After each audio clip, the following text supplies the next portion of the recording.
మా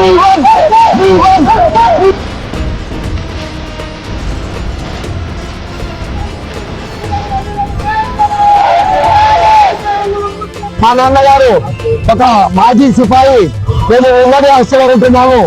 ఎలాంటి సమాచారం లేకుండా దుర్మార్గంగా పాల్గొట్టడం కారణము. ఎట్లా మనుషులం ఏం చనిపోలేదు కాబట్టి జిల్లా యంత్రాంగాన్ని నేను కోరేది ఏమిటంటే వెంటనే మా ఇల్లును డ్యామేజ్ అయిన వెంటనే ప్రభుత్వం డబ్బులతోనే నిర్మాణం చేసి మాకు నివాసానికి అనుకూలమైన. ఏమి మీ ధైర్యం? మీరు అధికారంలో ఉన్న పార్టీ మీకు అండగా ఉందనా లేకపోతే ఏంటనేది ప్రజలకు తెలియాలా? ఆ బుల్డోజర్ పాలన మన రాష్ట్రానికి వచ్చింది, అందులో మన నగరం నుంచి మొదలుకోవడం ఇది చాలా దుర్మార్గం. దీనిని కాంగ్రెస్ పార్టీ తీవ్రంగా ఖండిస్తుంది.